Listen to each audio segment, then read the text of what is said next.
Hello everyone. I am Ted Simpson and welcome to my video.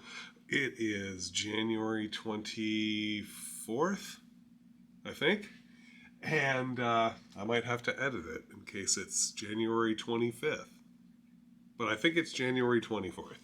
And we are closing in on 1,000 subscribers. We're somewhere in the 990s, so thank you James, thank you Alice, who subscribed to me recently, and this video is for you guys. I see every notification. I'm closing in. Maybe I'll hit monetization in the next couple of months. I don't know, but it's thanks to you guys, so thanks. We've got our 16 by 20 set up here, portrait style, and what I'm going to do is I'm going to dip my brush, 2-inch landscape brush, into a little bit of this liquid white. And I'm just going to draw a big X this time. What the heck? Maybe a touch more. That should be all we need. We don't need a lot here. And whatever I still have on my brush, I'm just going to start working it in. Pick some up, move it around. Some people like to do the crisscross strokes.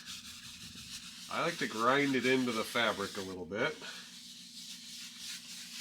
Do a section here, work it in. Whatever's left in your brush, you just go to a different section. Now, you may have noticed a new logo. I had my daughter work me up a new logo here. It's only been about 7 years. I've been, well, maybe a little less. But I've been working that same logo. If you look at my old videos, you'll see a very old painting, and I think I've gotten better since then. So my daughter said that my logo looked a bit tired. I think she used that word there. It looked a little out of date and tired looking. I think I've improved my technique a little bit since then, so I agreed and I hired her to make me a new intro logo. So thank you to Bailey. I think she did a good job. Look at that, just simple back and forth here to finish it off. And then we'll give it a light little touch test. 3 little dots on my finger. See, just like a simple little fingerprint on your finger. If it's pure white, you've got a little too much. If you can still see the grooves of your finger, you probably got the right amount. So I'm going to knock out that excess paint. And one last thing I did not get prepared before the start of the video is getting my beater bucket up here nice and close. Because I'm actually going to clean my brush before going into my paint. Want it nice and clean and dry to avoid too much mixing of that liquid white. Sometimes you have a little too much on your brush, things start to get light really quick. So, what are we doing today? We're doing a scene here from The Joy of Painting. I don't know exactly what episode is. I don't know what it is. I don't know exactly what colors Bob used. I saw a picture, took a mental snapshot, and we're going to give it a whirl. I might use some different colors, some different tools. It's the same basic composition though. And it's a crazy one. So, let's take a look at our palette here. I think I've got enough colors here. I got my white, Prussian blue, alizarin crimson, phthalo blue, dark sienna and Van Dyke brown, sap green, and then cad yellow, Indian yellow, bright red. I think I'll start out, let's see here. Oh, good Lord. Am I not prepared?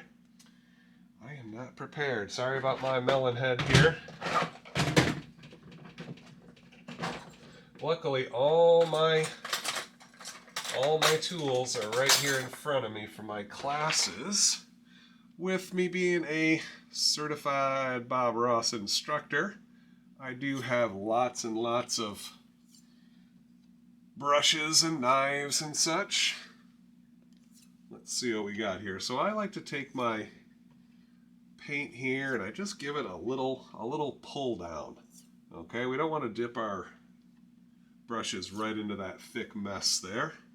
So we flatten it out a little bit, just like that. Plus, if you like to stand like I do, this helps keep the paint stuck to your palette. You don't want it to slide down. That's how I got the dreaded blue foot one day.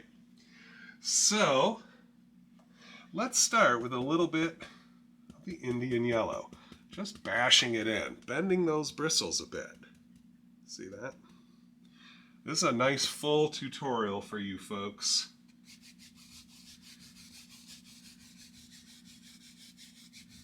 Drop it in, brush it into the fabric here. Let it get a little lighter if you want it a little lighter. The more you work it, the lighter it gets. And I like to feather the edges just a little bit, meaning I just work the edges so you can see here it's a little bolder, goes a little lighter, and we're done. I'm going to take, just a brief amount, very brief amount of the bright red. And I like to hit it kind of in that feathered area. Get it out there and leave it alone. See that? Now I'll take a little bit of alizarin crimson. I'm going to work some into both sides of the brush. Then I come over, pick up just a little bit of blue, bash it in there until I see purple. Still a little crimson there. I told my class the other day, hit it 23 times. Maybe 11 on one side, 12 on the other. Oh, look at that. That perfect little purple. Get it off your brush onto the canvas. Maybe it just hits right there. Maybe it hits right there. Oh my Lord, we're doing something crazy today. Wiping off the excess. And I'm going to come in here just a plain old phthalo blue. I'm going to bash a little into my brush here. And see, that blue just eats up that purple pretty quick, doesn't it? Drop in a little bit of blue.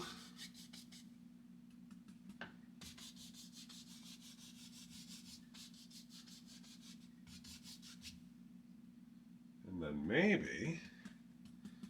maybe I could have gone a little further with the purple. But whatever's left, any space you got left, that's where I drop the pure blue.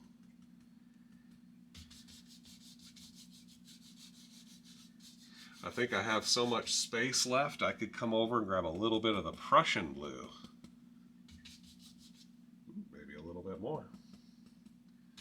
And just darken that blue off into the far corner. Ooh, I like that. Look at that crazy mess.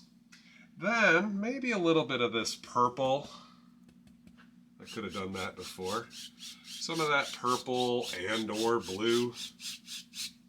Just going to dump it in down here. We are going to have some water today, I do believe.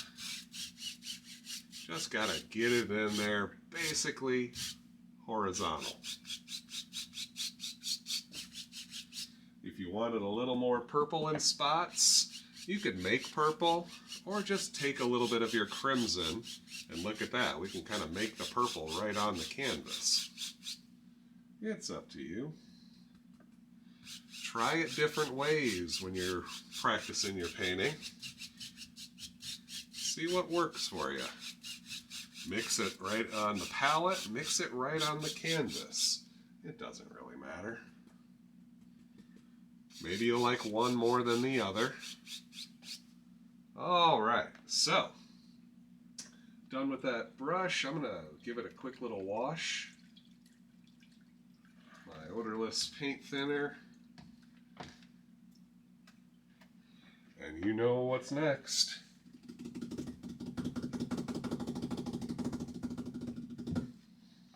Clean brush.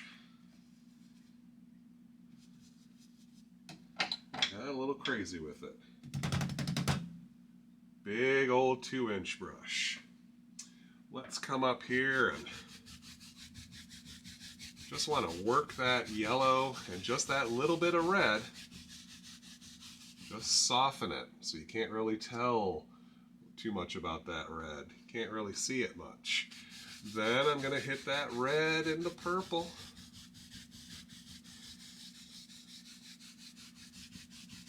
I don't like the way that it looks when you bring purple into yellow, so I try to keep them separated. Now, as Bob taught us here, we work light to dark, so I'm always moving out. Okay, I missed a little bit, but I got way too much blue in my brush. So, I'll just clean my brush. If you do have multiple brushes at the ready, you can always just drop it and get with a clean brush.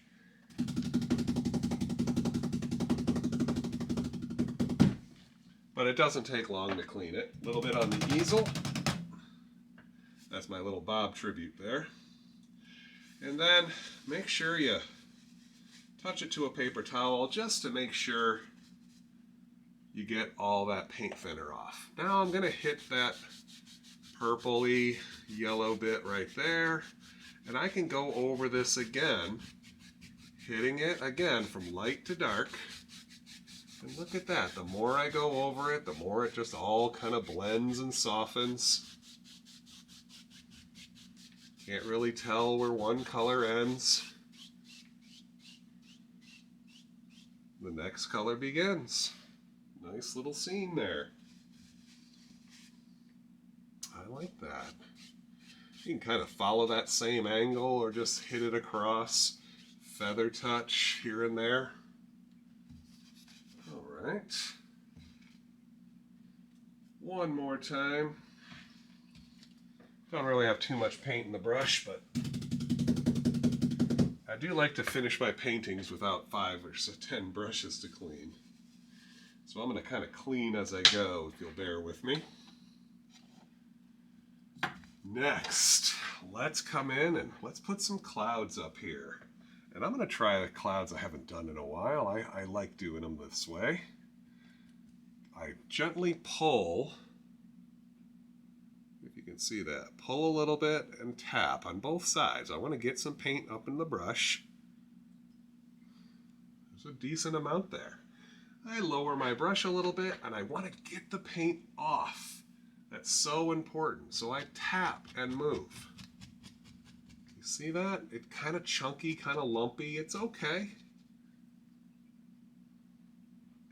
I get the color out there, and I know it's the hardest thing to do, but you gotta stop and just move on. Maybe there's another little one here. Maybe vary it up. Smaller or larger.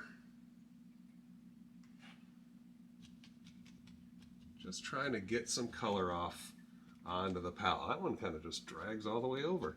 Maybe a little bit more right here. Something like that. Now I'll come back with my super clean, super dry 2-inch brush and just barely go over. Look at that light touch. Okay? Now I find if you just keep hitting it at the same exact angle, you'll kind of drag it. Okay? And that's okay. It kind of gives you some movement in the clouds. But if you want to keep it a little bit softer, if you hit it just at a slight angle, I know Bob talks about crisscrossing. I don't want to just fully crisscross it, but just a slight angle away from parallel will give it a little bit of a softening effect. Something like that. And when you take a couple of steps back, it's going to look nice. There might be a little bit of fade here and there. Some of it might be a little chunkier. It's all good. Variation is good. So soften that a little bit. Leave it alone. Remember, you gotta leave it. Okay. let's see what we got. I got a bunch of this liquid white tinted stuff right there, so I just want to get rid of that little bit of residue. And we're gonna make mountain mix today. So some crimson and a little bit of phthalo blue, as you know, make that nice purple. Then I'm gonna add a little bit of Prussian blue, maybe a touch of my 2 browns. Just something that's nice and dark. Sounded like there was another word, part of that sentence coming. Just something nice and dark. Pull it out nice and flat. Ooh, there we go. Wipe my knife off. And we've got a mountain here. Oh my God, this is like the Mount Everest of mountains. We've got a lot going on here. Way up to the top. And we've got right over the clouds here. Just pushing some of that paint into the fabric. Really, I've got my hand on the handle and I'm just coming straight in, just pushing that paint into the fabric. All I really care about is keeping this nice and dark. We're actually going to scrape it off. You know, you've seen this before. We're going to scrape off all the excess. But it really helps if we work it in there first. And this kind of comes down. And get a little bit of paint just by scraping it up. Or get a new roll from your palette. Now there's going to be another one over here. Kind of comes in.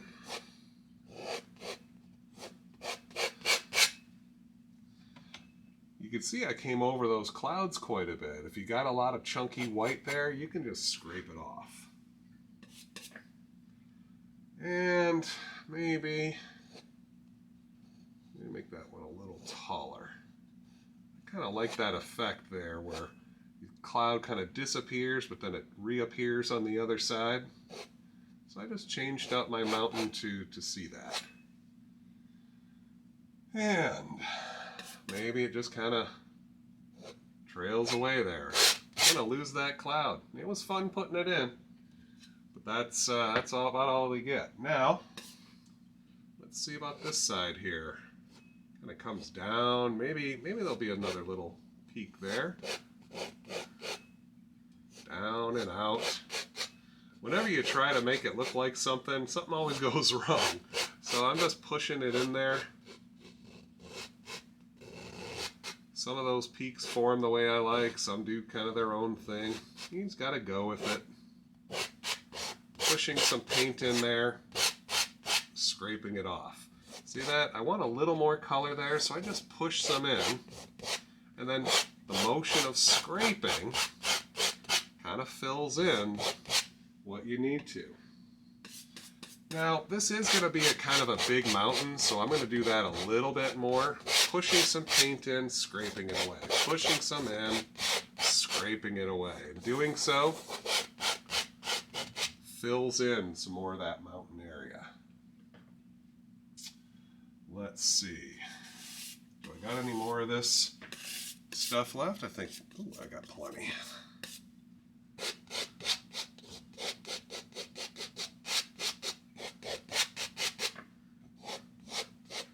Really just focusing on leaving it nice and dark. And if there's a little bit of a bead there, I get right up to the edge and just sort of nip that extra dark hunk away. All right, tip time. If you accidentally go outside your edge, the solution is just make it a little bigger. There we go. Clean edge, scrape off the excess. I think we got it. All right, I'm going to use my big old 2-inch brush here, and let's use the color that's already there and just push it around a bit. That liquid white, it's a bully. It lets us push this paint around. Look at that. Look how fast we can draw out this mountain just by pulling that color away from the top. See that? And then we use whatever color we pick up to fill in the rest. The more we go over it, the lighter it gets. We don't want it to get too light. We want it to keep it nice and dark. And you can kind of build out the basic shape here. If you want, you're not committed, but you can kind of create the highlights and shadows just by pulling a certain way. And you can use those as a guide if you want to, or just do your own thing. And decide where your highlights and shadows go later. So, look at that mamma jamma. It's a big one.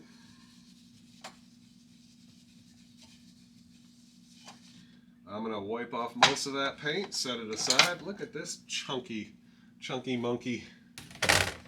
I use that for the clouds. I'm just going to get rid of a lot of that white color there. Set that brush aside.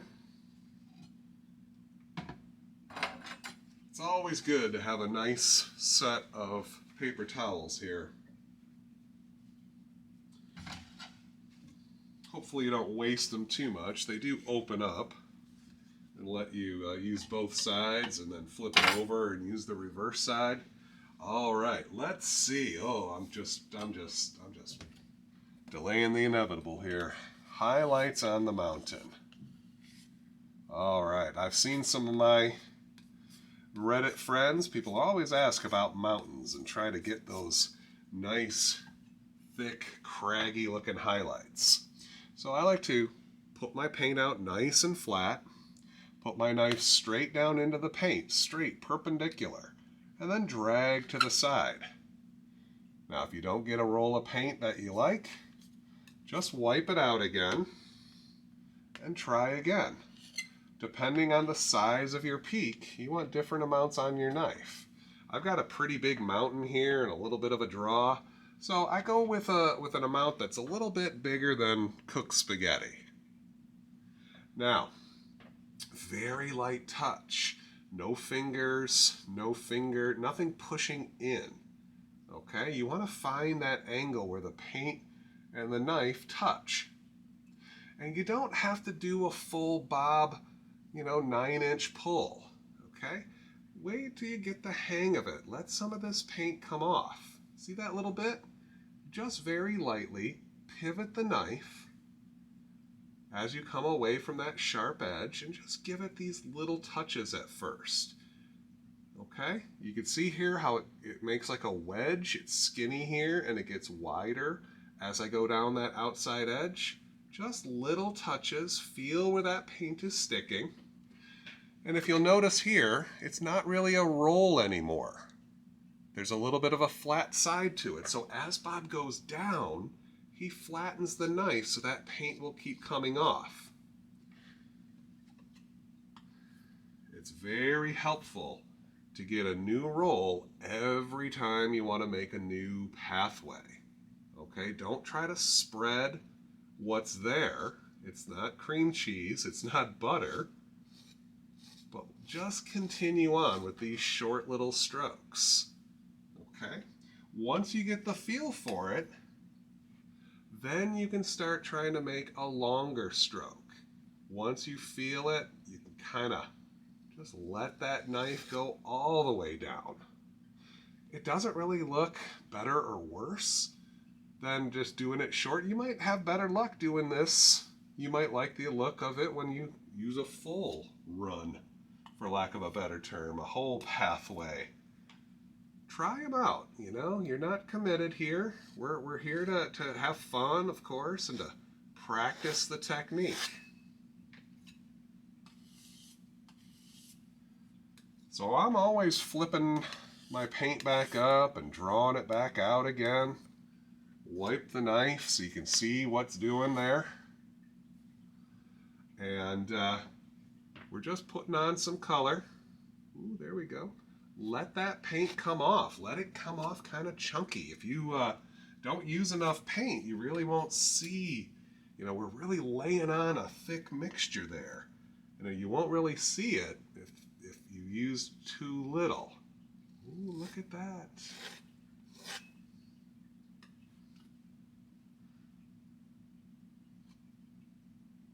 There we go. Maybe a little there.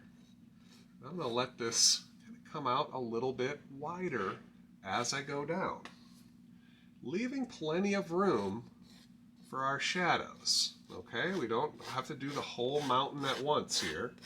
We can come back and do shadows as we work our way here. At any point, you can stop and start putting shadows in. Maybe I'll hold off right about there. Let's make a little bit of shadow color. I'm going to take white and a little bit of the Prussian blue, maybe just a touch more. I scraped all those colors up, pull it out, then decide if it's streaky enough. Okay, take a look at your color here. Maybe a little bit more blue, maybe just a touch of phthalo. It's up to you. You can have light blue streaks or dark blue streaks or whatever you want in between.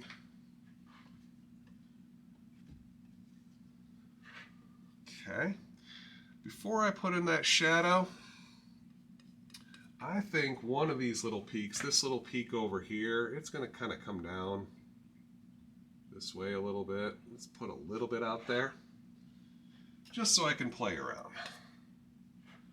A little bit of the shadow color on my knife.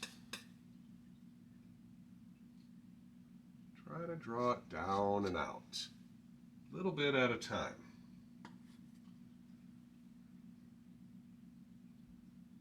Line this up and let it come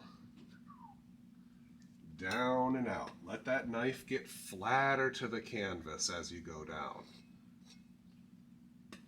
Too often I see people like lift the angle like this, they go, then you just have a little tiny bit out there. Let this kind of come down and out.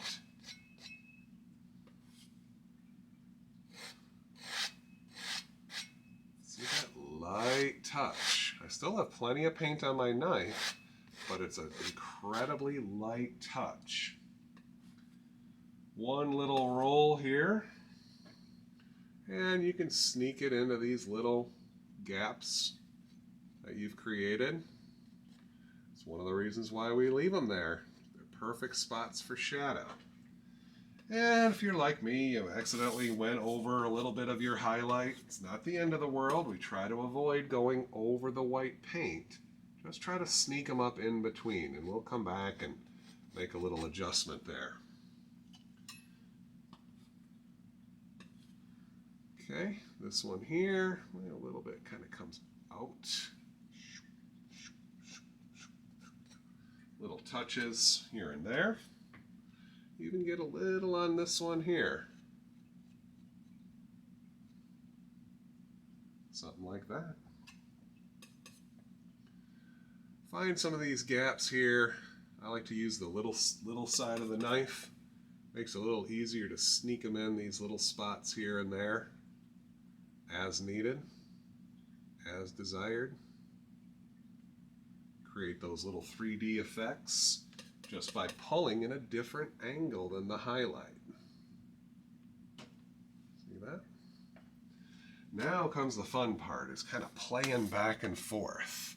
I come back to my highlight color, and I still have some shadow color at the ready. Ooh, not too much, but I've got some. I can always make up a little more. Ooh.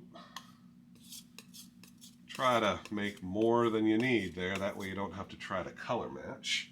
As long as you get it close, that should be good. A little more white. That's mostly white. Now let's figure something out here. Maybe there's another little section of highlight here.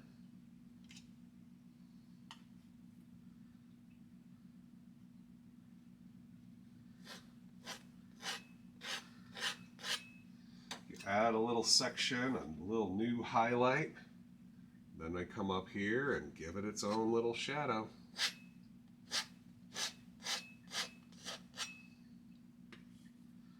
See that? You put in as many of these little additional little crags, little sections here, and then give it a shadow. Look at that. You're adding peak upon peak upon peak here and there. Maybe this one here, it kind of starts out right here and maybe it comes right on across at a completely different angle.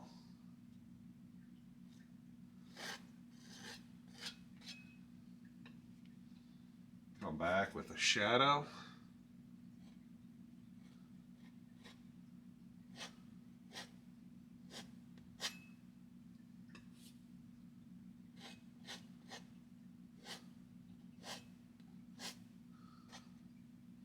There we go. And with a little bit of a highlight, I can kind of play back and forth here. Bring a little bit of that highlight over the edges of the shadow. So you don't really know, you're kind of working with each other here. Oh, there's a big gap. Let's give it a little shadow.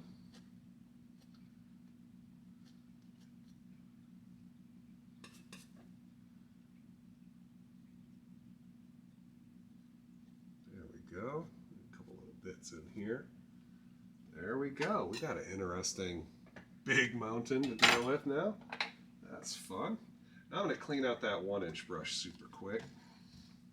It's faster than using the 2-inch brush, believe it or not.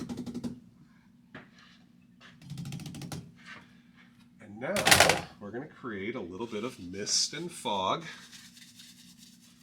Normally, if you do a second little thing here, you might want to mist this one out first. But it's far enough away where I can drop this little bit of mist in. No paint on the brush, just tapping and softening a little bit of that paint that's already there. Lightly sweeping, following the basic angles.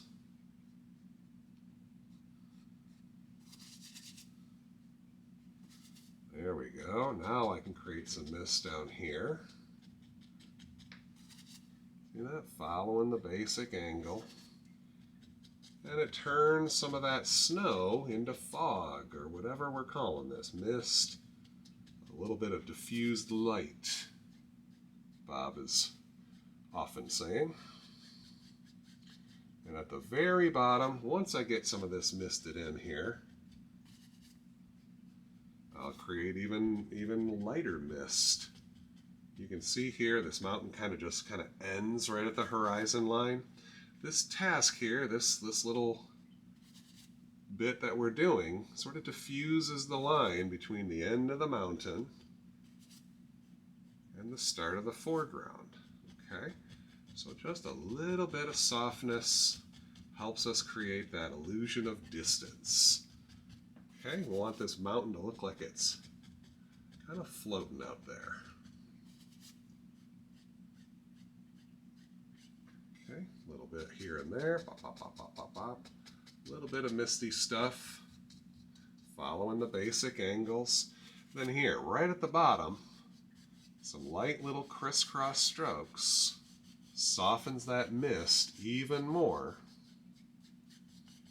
Now you can't really tell where that mountain truly ends because it just kind of looks like it's floating out there. Okay? I love that little bit of mist right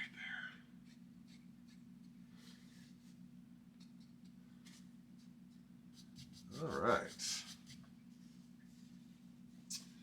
Now I think I always like to use some of those same colors here.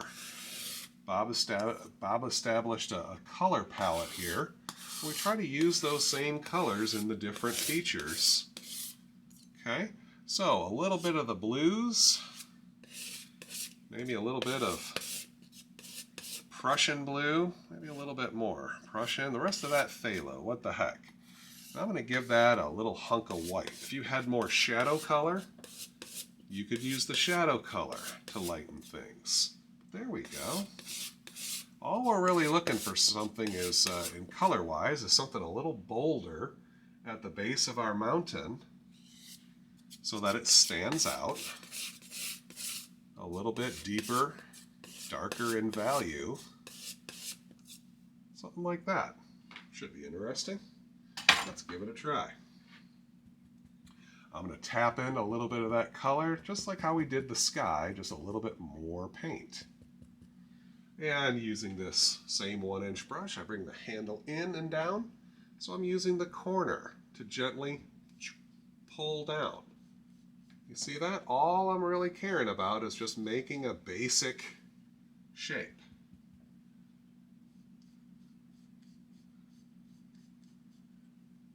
Distant trees is the goal. Okay, a little more paint in the brush, and it just covers it. This is a slightly thinner paint with all the blue I put in there, so it should stick right on top.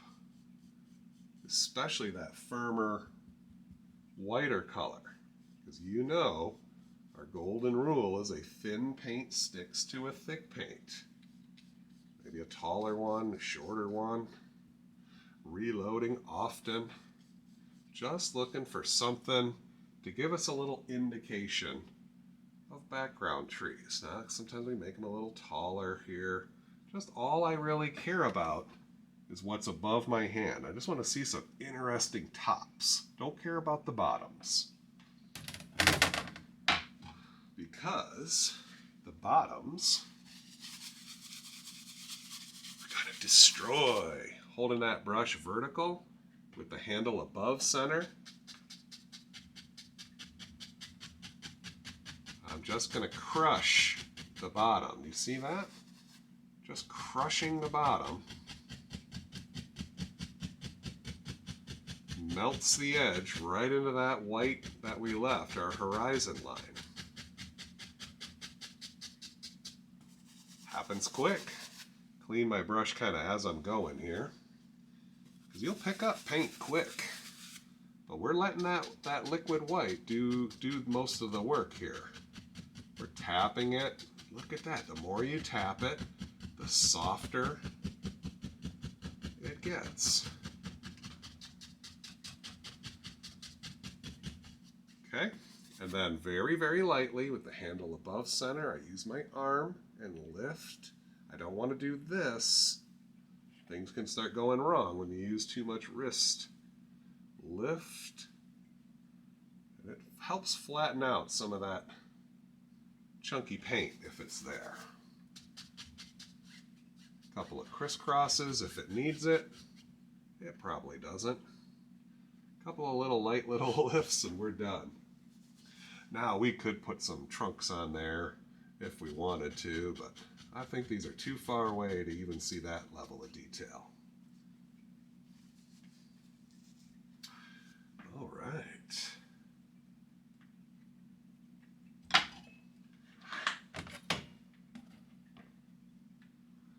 Well, things are still going. We've got lots of time here. I'm going to get rid of this. I don't think we'll need it again. I'll save it just in case we do.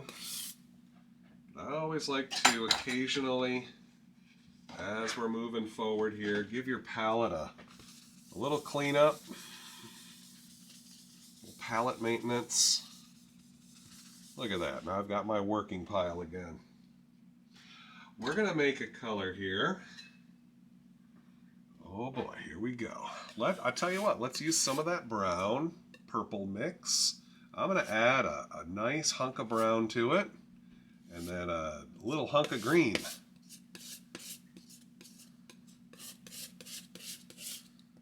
I'll tell you what, I got a little touch of that Prussian blue left over. We'll throw that into it as well. Maybe a little more brown. It's up to you.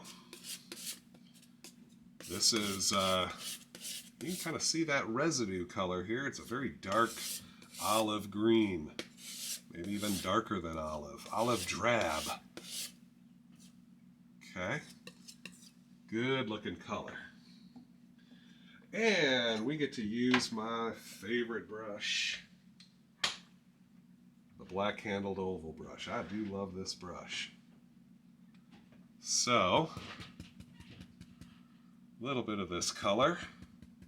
I do work a little bit into both sides, but I'm mostly using just one side to apply it here. A little bit of color like this, and just want to cover up some of those previous steps. Not loading too much paint. It's harder to highlight if you got a lot of hunky chunky bits there. So we're not quite into the foreground yet. So as long as we get some color out there that covers up some of that previous background stuff, we're in business. Okay, now a couple little bushy things happening here.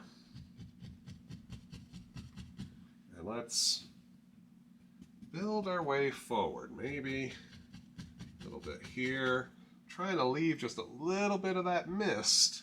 That's our separator there. And then, I might just stop right there. Maybe this comes down a little bit more on the left side. Less so right here. I do want a bigger tree, but before I make a bigger tree, let's put an evergreen in there. I might not have made enough of this dark color. I know there's a big lump here. I think I'm just gonna bolden it up a little bit with a little more volume. I am notorious for putting out way too much color. And I hate wasting paint, but sometimes it's inevitable that I have some left over. I don't think that's going to be the case today, at least with these colors. I might actually have to put out more. All right, let's get in here with a nice fan brush and load this brush up. Plenty of color, lots of paint. You want it about halfway up the brush or so. Sometimes my students take my words to heart and I say a lot of paint. Next thing you know, their brush looks like a Tootsie Pop. Not all the way up covering the metal part, just about halfway up the brush. Plenty of color, pulled smooth. And let's make a giant evergreen here. It's gonna, oh my gosh, Bob made a giant one. Who am I to do something different here? Let's, oh, that is a big old tree. This isn't even all the way in the foreground. It's just a monster. Little bit of a touch. Ding, ding, ding, ding, ding, ding, ding, ding.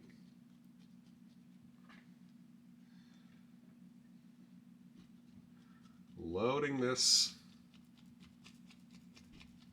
branch one at a time.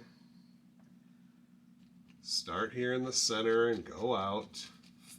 I love making sure the center is nice and bold there. Makes the tree look a little fuller in my eyes. Now with a tree this big, you don't want to go too wide too soon, or else it'll take over your whole world. So as you go down, try to make them a little bit wider as you need to, as desired. Oh, Nelly, that's a big tree. I love it. Okay, once I work my way down, I'll come back here and make some adjustments here, maybe some of these branches a little wider. Okay, try not to go over it too many times. There we go. As long as we get the dark parts in, that's good enough. So I'm gonna wipe out most of that paint, clean my fan brush.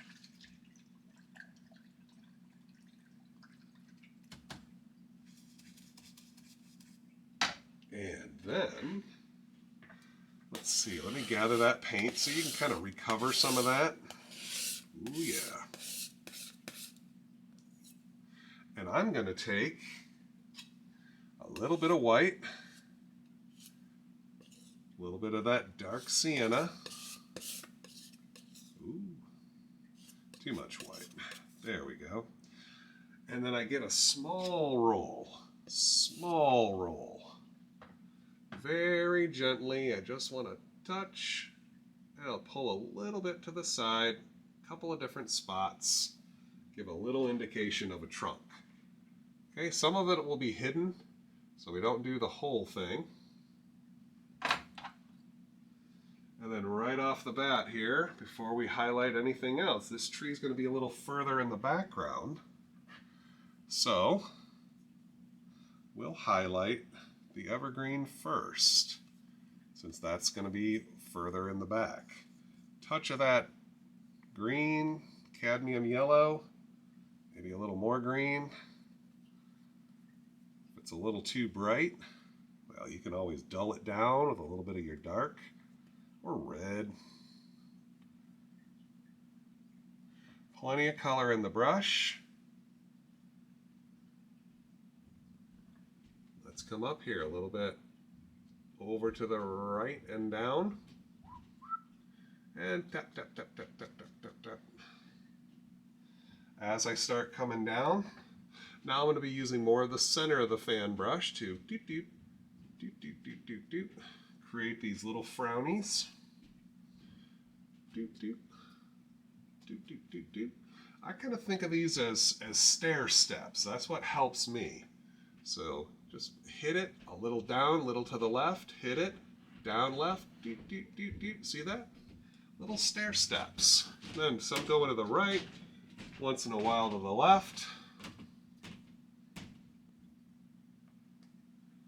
And we just try to keep it going here. Let there be some dark spots remaining. Gotta have that shadow.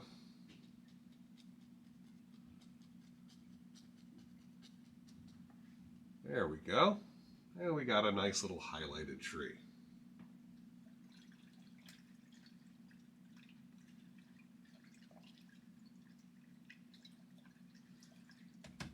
Clean out that brush there. Look at that brush. That one's still really dirty. Then, I come back to my brush here, maybe a little bit more brown just to change the flavor a little. Tap into some of that brown.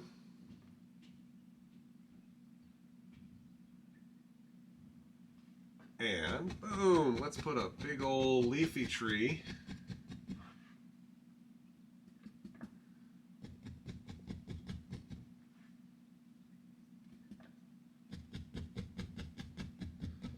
Tapping firmly but briefly, get that color off. And I think I'm going to push this tree back. I'm going to put a little bit of this color right over the evergreen. Look how it just pushes that evergreen back a little. Okay. Just trying to make a nice interesting shape there. There we go. Oh, I like that. Very lush looking. Okay.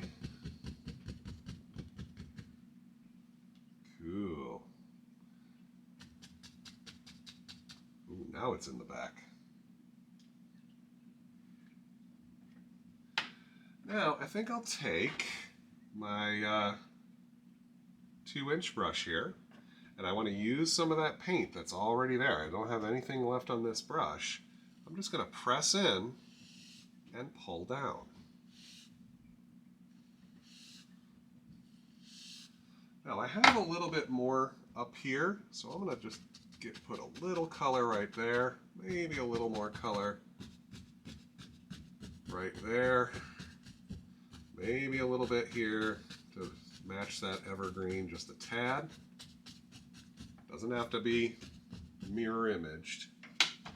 Just having some color there.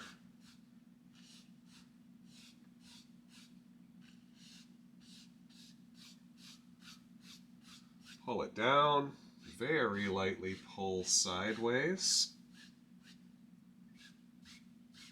Get some reflection started in our scene. And sometimes I do a little too much. I grab a little too much color, so you can always tap it back in. If you kind of went a little crazy there, you can put a little bit more color in. And then use your brush to redefine, clean up that edge. We're not overly concerned about it. We're going to be covering that edge up anyway. So as long as you like it, you got the right amount of land, the right amount of reflection, we're good to go.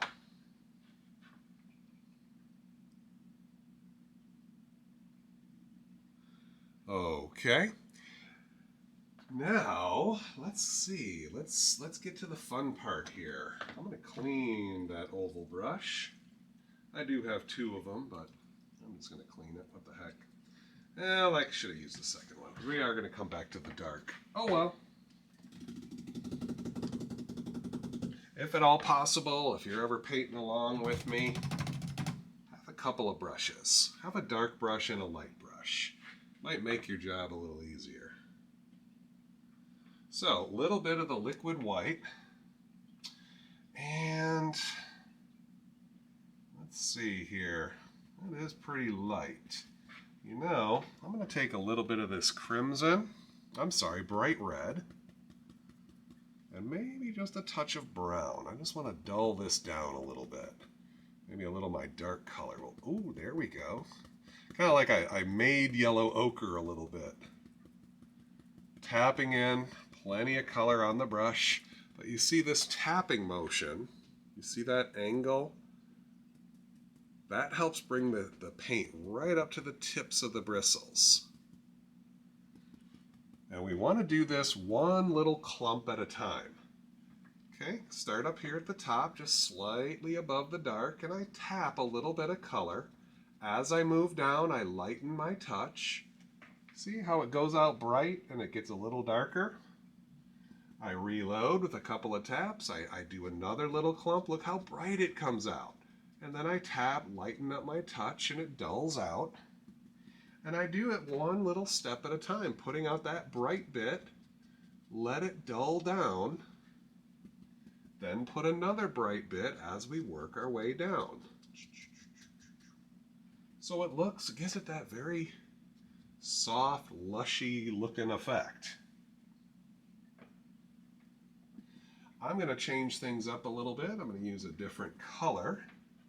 Get some of that green. I didn't even really clean the brush. I'm just going to pick up some of that greenish color, greenish yellow that I used to highlight the tree, but my tapping will change the color. And I can do a little one right here next to it. Same concept here. Put it out nice and bright. Let it kind of dull down. Touch of the red here will add some different effects. Maybe this one here.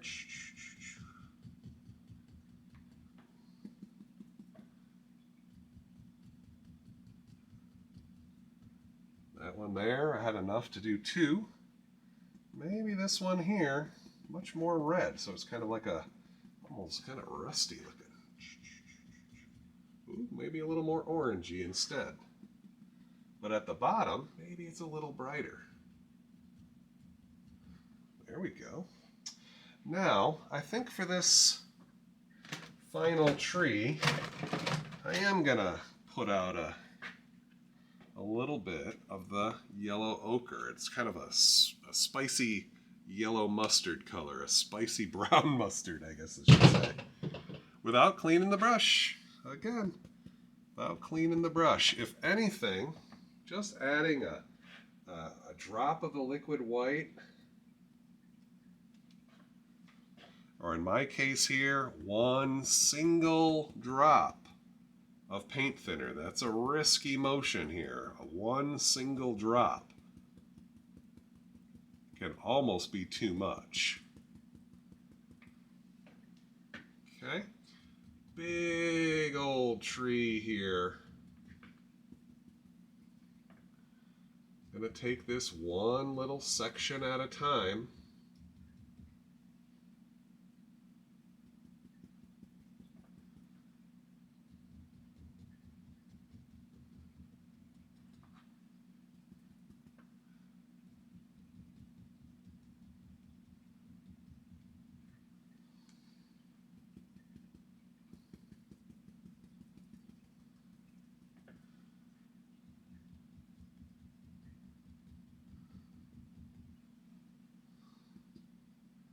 As I go down the tree, maybe it changes the color just a little bit. Don't want to overdo it.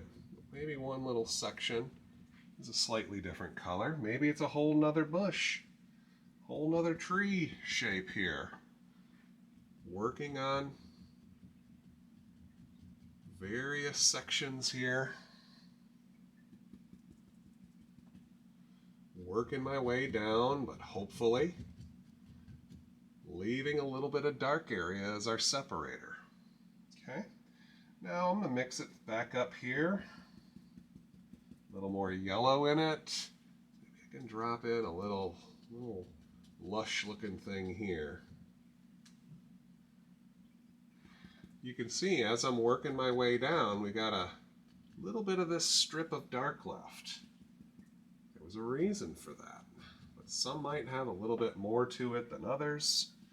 A little more here or there. Maybe a touch brighter right there. There we go. What I'm going to do is I'm going to put in some kind of low-lying grass. I don't really know how much to put in. I'm going to play around a little bit and see what happens. Kind of a dull yellow-green here. Come in with my brush handle low, and I just tap while moving sideways here.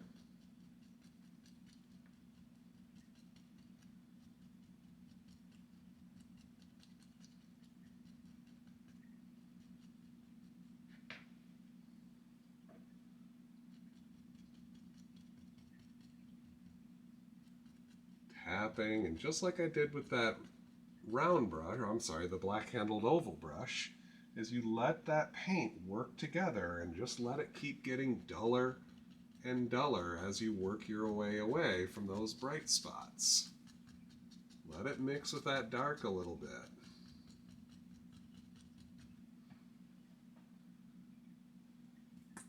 If it's a little too bright, a couple of taps will knock it down a shade or two. It's up to you how bright or how dark you want it. There we go, a little bit of a clearing in front of the trees. This tree kind of comes down a little further. So you just put the grass a little lower. And look how it just cuts like right underneath it. Cutting it off gives you a little sense of depth and distance. This little thing here is closer to us than that little thing. All right, let's see here. A touch of the brown, dark sienna, titanium white. Let's just sort of mix these together and see what we get. Maybe a little more dark sienna here. Ooh, I like that. We're going to put in a little bit of dirt, a little bit of land here. Just going to get a roll of paint and just sort of rub it.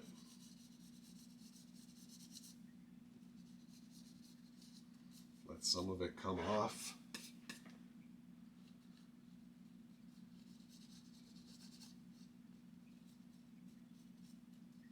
There we go. If you want to put a little bit of a highlight on it, get a little bit lighter color, just add a little white to it. Drop a little bit of highlight in there, here and there.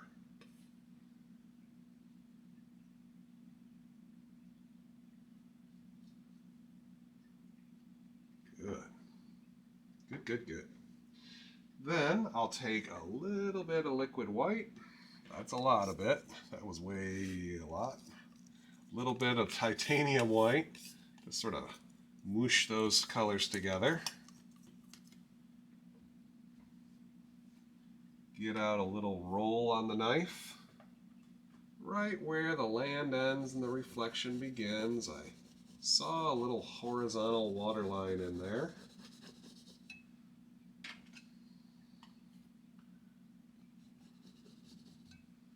With a clean knife, if you did a little bit too much, looks a little too strong for you, just get a clean knife and rub it over it.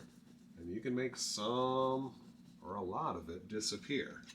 The more you go over it, we'll just take it right away. There you go. I'm going to come back with a little bit of that grassy color. Put a little bit of grass right over the edge there of that land, the upper part of the land. Helps push that land underneath the grass a little bit. Make it look like the grass is growing right on over it. Good. Ooh-wee. So, what do we got next? What can we do? Do we stop here? We got a whole bunch of empty space here, don't we? Let's go ahead and let's do more. To do a little bit more, I'm going to need a little bit more brown here. I know that. We've got our dark sienna out here. I think I got enough. Probably going to need a little bit more titanium white. So let me grab that.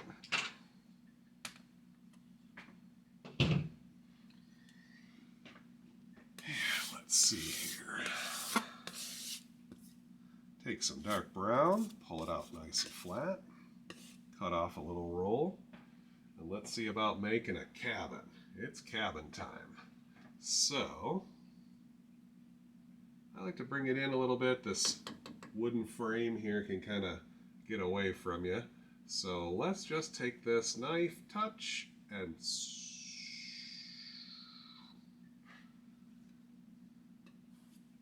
I'm doing this Bob style here a little bit faster than how I do it in my classes. Basically with this here, the faster you go, once you have a little experience, the faster you go, the better luck you tend to have. Create a little eave right there. It's a little rough. Let me scrape that liquid white away. There we go.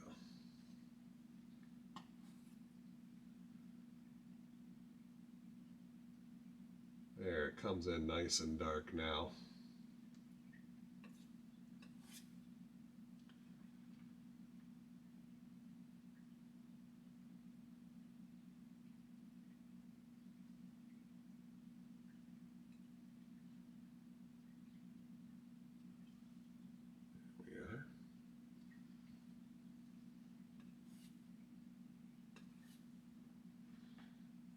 Once you have the basic outline there, all I'm doing is just filling in the middle with dark. Having nice, even rolls of paint is always a good thing.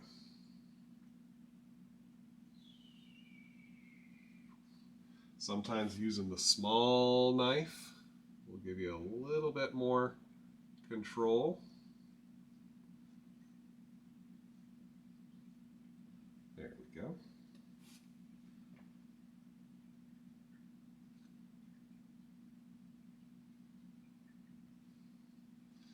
As long as you get a basic shape, it's gonna be okay. Okay? I'm just gonna turn over and take a look at it from this side here and determine here, yep, I need to extend this out a little bit. Make my cabin just a little wider on this side.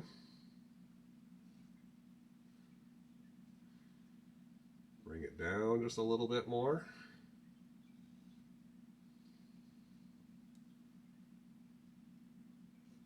There we go.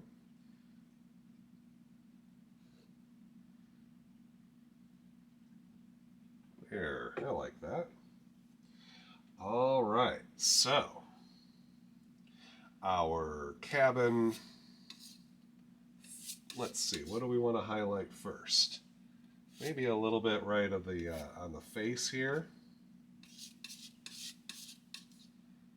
I mix a little bit of white and dark sienna together. Make sure I leave enough room for my eave and just sort of graze it down a little. I'm going to come right back over on this side. Feel where that paint just barely wants to touch. Just let it come off. Sometimes use the short edge. It can come in handy. And we want the side of the cabin to be a little darker, so whatever you used for your face of the cabin, just add a touch of brown to it. maybe not enough. We just want it measurably darker.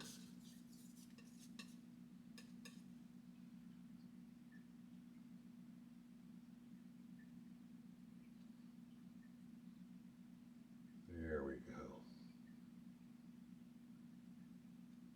Kind of get that indication of weathered wood.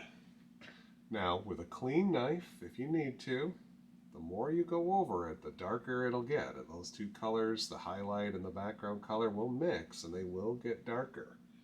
You just got to play around a little bit.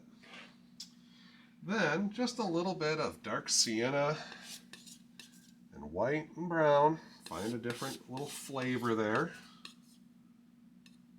Maybe even a touch of the bright red.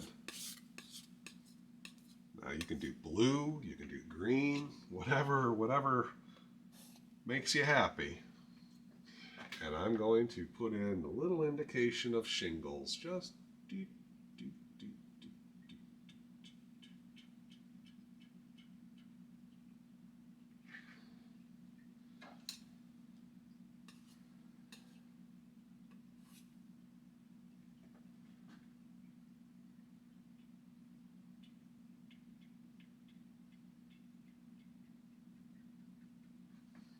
There we go. Now, if you really want to give a little bit of a board look, I take a very small roll of the brown, find the angle here, and just touch some little verticals. Let that paint come off where it wants. Maybe even a little on the side. Couple here and there. Get a bigger roll of dark color.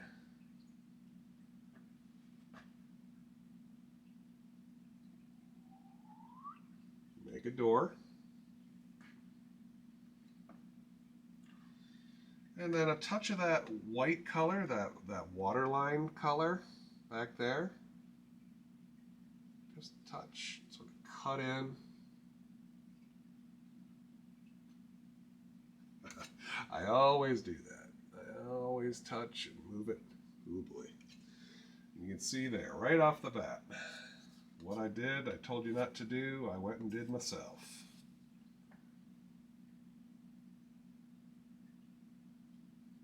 There we go. Cabinectomy. There we go. Now a touch of that waterline thinned color. Gotta add a little ding, ding, a little highlight on the roof line.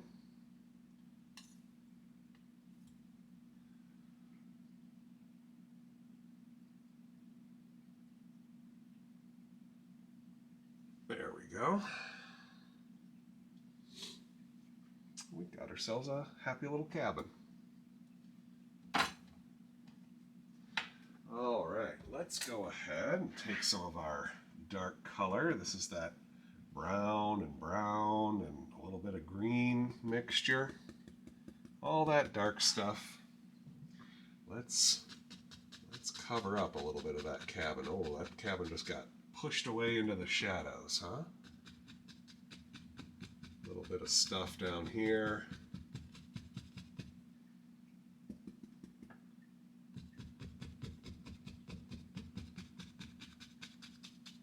Okay. Take our 2-inch brush.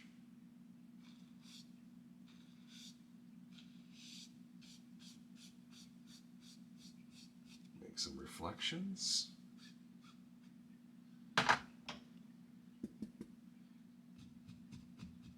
There we go. Had some reflections, but no bushes. I think I still do.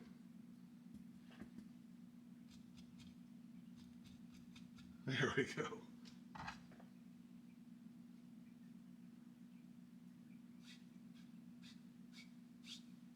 Okay.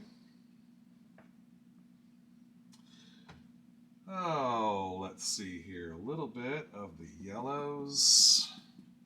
Touch of the liquid white as needed. That was a lot. Touch of the liquid white, yellow, a little bit of green. find a highlight color that you like. Let's put in a little bright little thing here.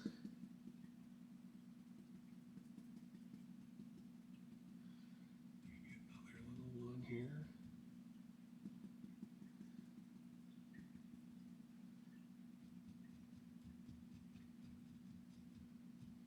Okay, now that we got the back part in, I'll come by with a little bit of brown. Maybe we'll make a little path here.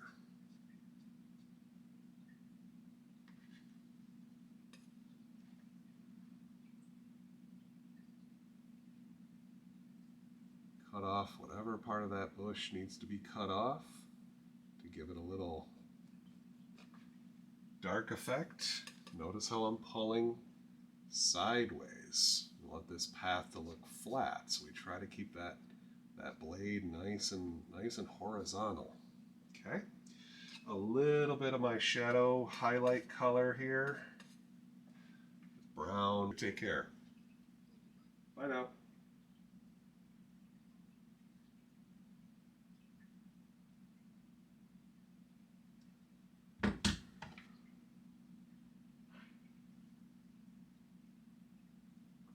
All right, now we got the little bit of a pathway in there. Now I can highlight the other side. Bushes and trees. Let's come in. I do like that yellow-green color.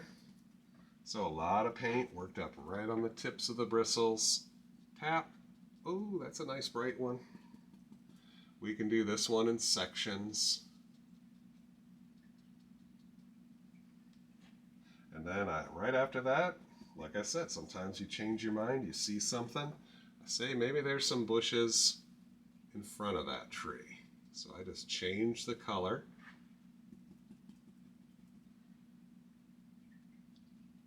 And we get a different effect. We got a whole fall thing going on here, I think. Work a little bit down here.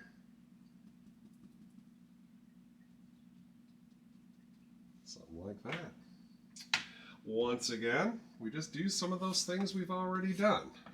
A little bit of the land here comes poking through.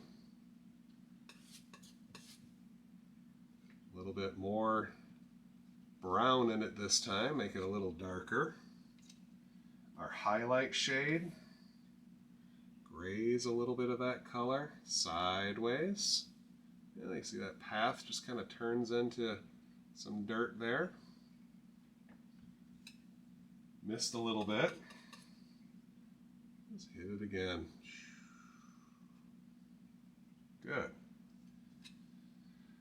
Then a little bit of that liquid white, titanium white mixture.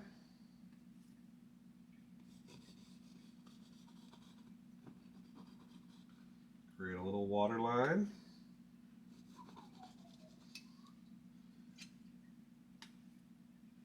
Ooh, I almost messed up. That's way too much paint. Very little paint. Create a little ripple there. That would have looked like raging rapids.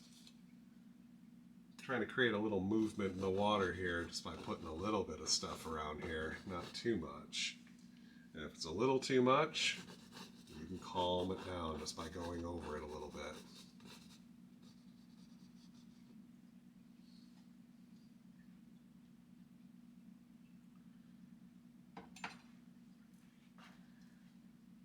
There we go.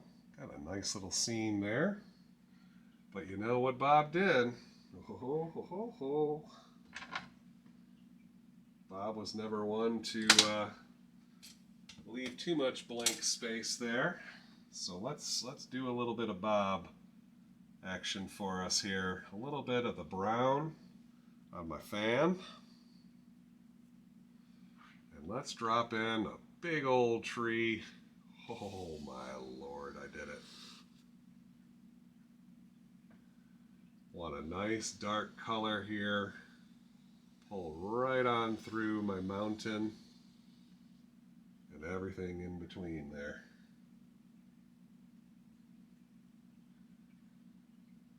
Maybe, yeah.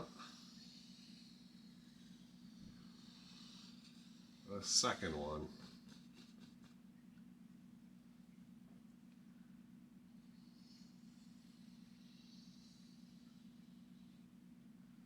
There we go.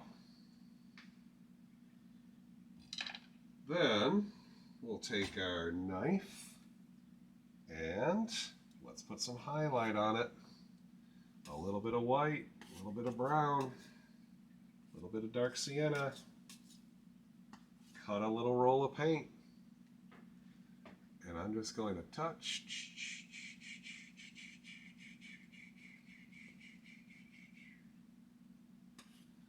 Putting in little indications of bark.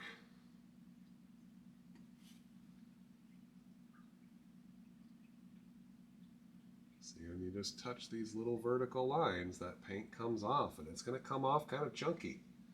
When it dries, you'll be able to feel the texture. It'll feel like bark, just like Bob taught us.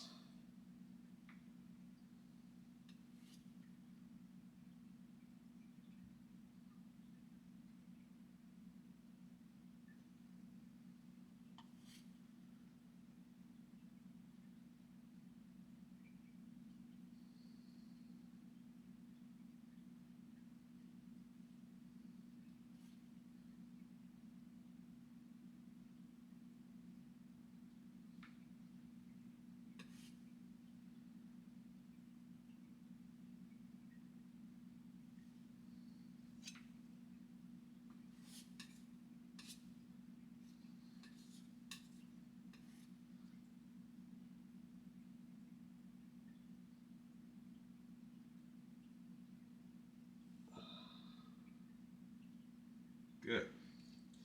Now, let's give that tree a little bit of land to grow from. Well, I don't really have too much of that dark left, but let's see if we can make it work. Just enough, huh?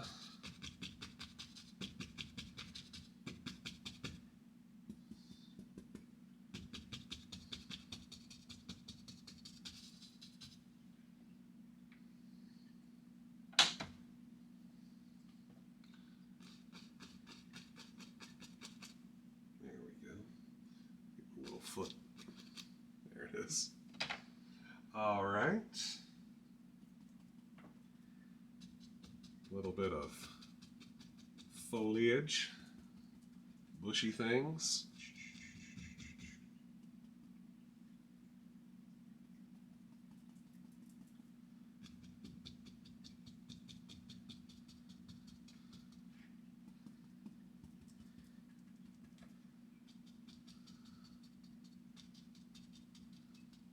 There, trees look like they're living in something now.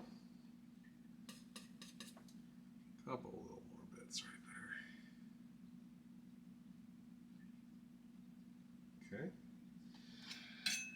Now, with whatever paint I still have left, a little bit of this dark color, thinning that paint way down with my liner brush, spinning that brush. Get off a nice thin bit of the Van Dyke brown.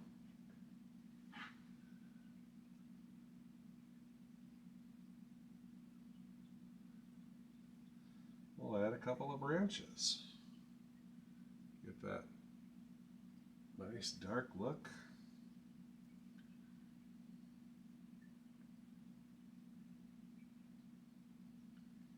Try to get it right on over that dark here and there. Or I'm sorry, the light of the mountain. Just let it flow right out of the brush.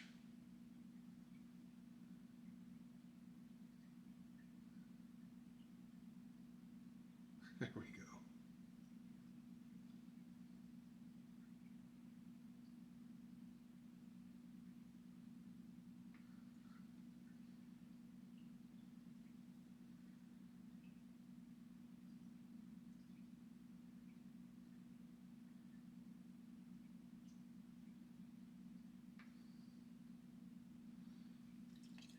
this little pile that you create with the Van Dyke Brown, it does evaporate quickly here, so you're going to have to remake it a couple of times. And get that paint to flow right on over what you've already done. You touch it with the tip of the bristle, and it should flow out pretty easily. Then, a little bit of the yellow, just using a little bit of straight cad yellow in my fan brush here. It's got a little dirty fan brush, but it's pretty bright. Then, I should be able to just put a couple little clumps here and there of highlight. You can see it's a little thinner, so it will stick right over that thick mountain color. Little clumps really stand out. Give us a nice leafy effect.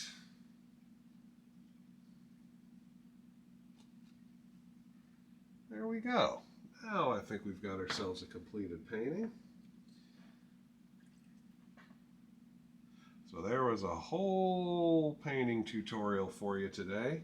I want to thank you guys for subscribing. Feel free to comment below and let me know what else you want to see. Should I do some more seascapes? Should I do some nighttime scenes? There's so many to choose from here. I'd love to do whatever you guys want. So I will see you next time. See you in the next video. Take care.